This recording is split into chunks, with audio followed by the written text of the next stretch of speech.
the legendary Mill City Sound, Hopkins, Minnesota.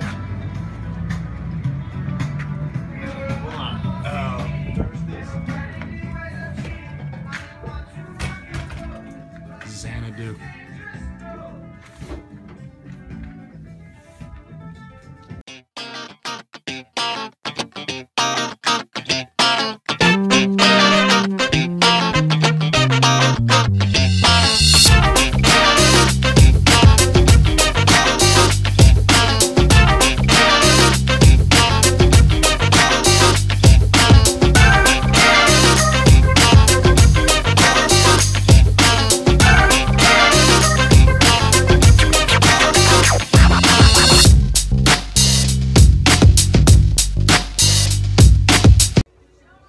What's up, VC?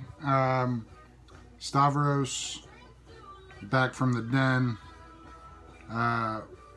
with another video, some new finds. As you saw from the intro, I found myself in Minneapolis. I was going to Wisconsin with some buddies, and I made a side trip to a record store there. And I can't say enough about Mill City Sound. It's unbelievable. You saw some of that in the intro video or whatever, but I'll show those later. But this is what I got recently. These are from the mail to begin with. I pre-ordered the new Wilco Schmilko on pink vinyl. Meh. I love Wilco and I love Tweety, but this is just pretty boring. I like the cover. My kids love the cover. And my daughter loves the pink record, but this is uninspiring. So at least my daughter likes the color of it. That's all I can say about this. It's unfortunate because I love Jeff Tweedy and Wilco, but I actually kind of liked Star Wars, the one before this. Wasn't as bad as most people. I didn't think it was as bad as most people said, but that one, meh. Next up, on Baraka P-Dub's recommendation, I picked up Ellington Uptown. This is the Barnes & Noble 2016 reissue. Originally 1952 on Columbia. Great pressing, sounds good. Discog says it's in mono. I didn't see anywhere on here that it's in mono, but this is great if you're an Ellington fan. First track, Mood Indigo. No. First track, Skin Deep. Ridiculous percussion on that by Louis Belson. And, you know, 5 songs long, big band. Good percussion, good horns, and Duke's the man. Barnes & Noble's actually doing some surprisingly good releases for their exclusives, and I really dig this. So, thanks Baraka P-Dub, thanks Paul for the rec. Next up, new Giles Peterson effort. Tam Tam Tam Reimagined. This just came out a month ago on Brown Sword Recordings out of the UK. I think it only got a UK press. So apparently there was Tam Tam Tam is an album that Giles Peterson's been looking for forever. And I saw Vinyl Factory had an awesome documentary about it. It's like an hour long almost, where he brings in, you know, all these amazing Brazilian artists, including Jorge Ben and others, to record in the studio, and I got all excited. So I got this. This is way more DJ club reimagined than I thought it would be. It didn't have quite the Brazilian flavor I thought it would, but it's still really good. And Giles Peterson, anything he does, I tend to like. So, got a TMR shipment. Every once in a while I go on their website and if I'm going to get one thing, I end up getting more than one thing. I went on to get this. This is Jack White acoustic recordings. So a ton of his solo material, as well as material with the White Stripes acoustic. I don't know why they did this, but they added this to prove whether or not it's sealed or not. I have not opened this. I've listened to it digitally, and it's really good. I will open this because that's why I buy records, is to open them. I just haven't gotten a chance to listen to this yet. There's a bunch of other stuff I wanted to hit before this since I've heard it. But if you're a Jack White fan, if you're a White Stripes fan, and you want to hear something different acoustic, this is really good. So Jack White acoustic recordings, just now released on Third Man Records. Also from Third Man, they reissued two, I believe the first and the third, or the first and the second albums of the Detroit Cobras. That's what's on in the background. Detroit Cobras, garage outfit out of Detroit.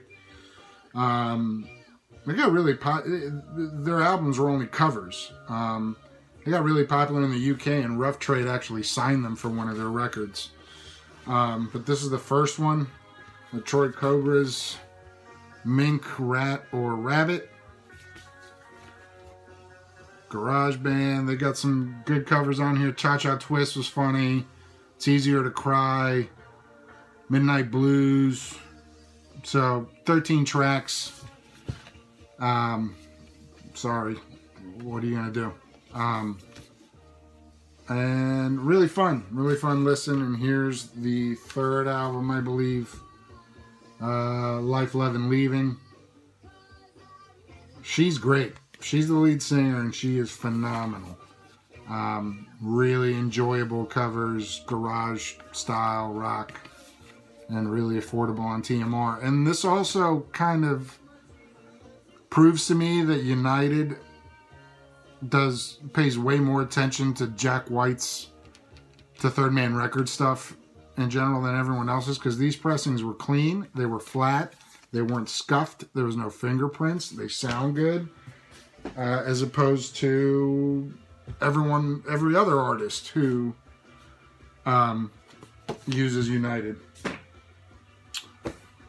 Okay, so Mill City Sound, Hopkins, Minnesota. What a great store, man.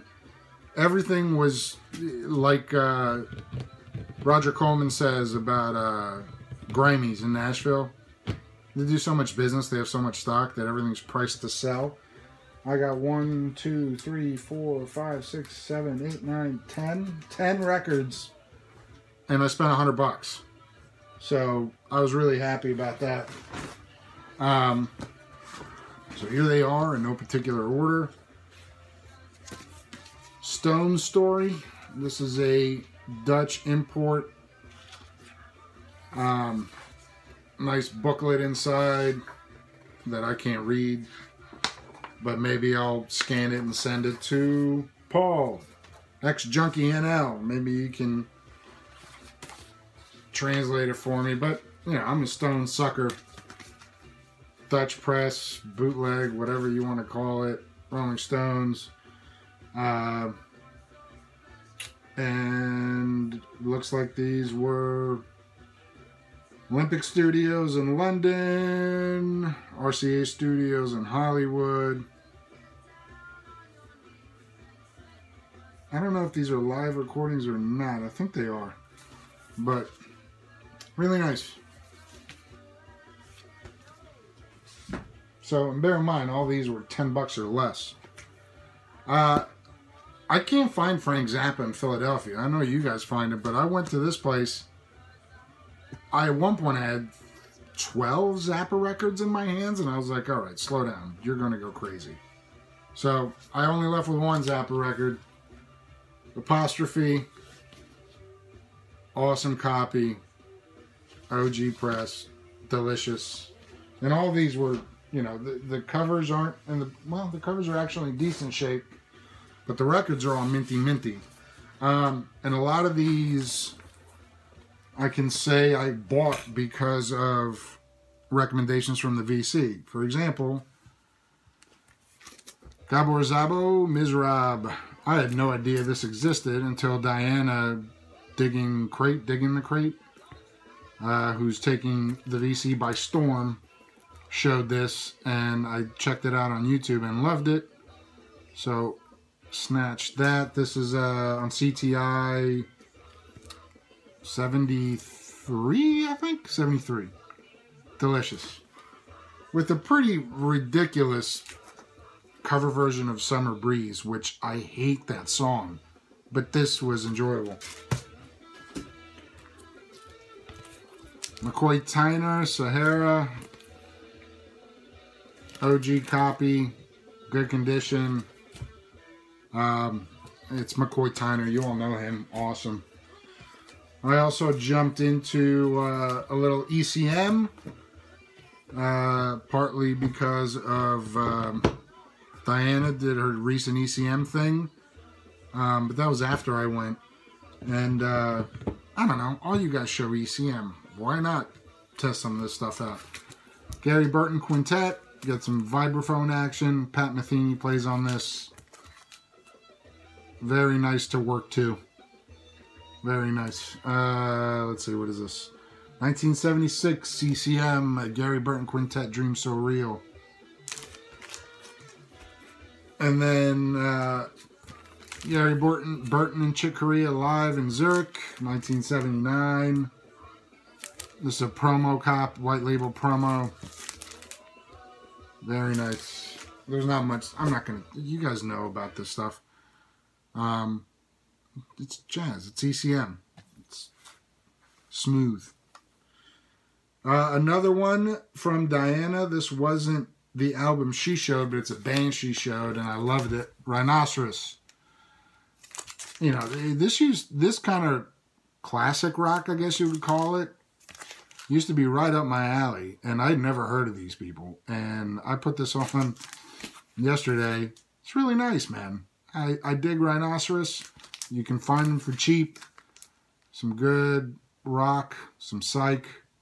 And I will definitely try to get some more Rhinoceros if possible. Found this, I was very happy. Jerry Hahn Brotherhood. You can find this on Discogs extraordinarily cheap. And it cooks. It's great. It's psych rock, blues rock, jazz rock.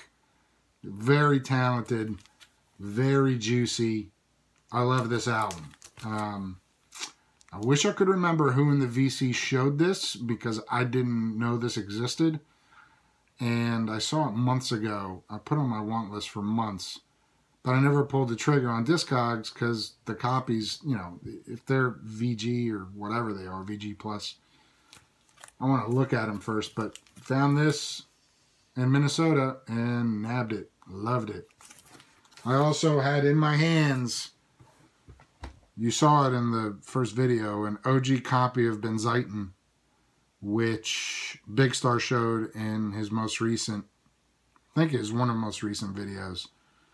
But my wallet literally screamed at me because it would have doubled. I think it was like 70 bucks or something. I just couldn't do it. Now I regret it. Whatever. And then lastly, I saw this in the new arrival section. I haven't thought about this album since high school, even though I love the band and their lead singer and guitarist, and that's Dire Straits. This is Alchemy.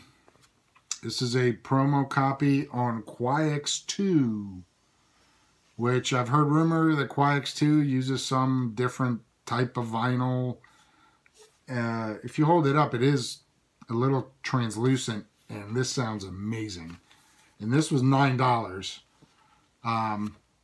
And supposedly this QuiX pressing of this goes for much more, but I don't give a shit because this is never leaving my collection. I used to love Dire Straits, and I haven't listened to them in a long time, even though I have their box set. But Knopfler's guitar it's unquestionable. Like, you can say Dire Straits is cheesy all you want, but this dude can freaking play the guitar. And there's something about his voice that's just soothing. This is a beautiful, beautiful, beautiful live show. Well, excerpts from a live show. Dire Straits Alchemy, 1984, on Warner promo. That's it. That's all. I hope everyone's doing well out there. Keep up the great work. I'm really behind on videos, but I'm going to catch up soon. Peace from the den.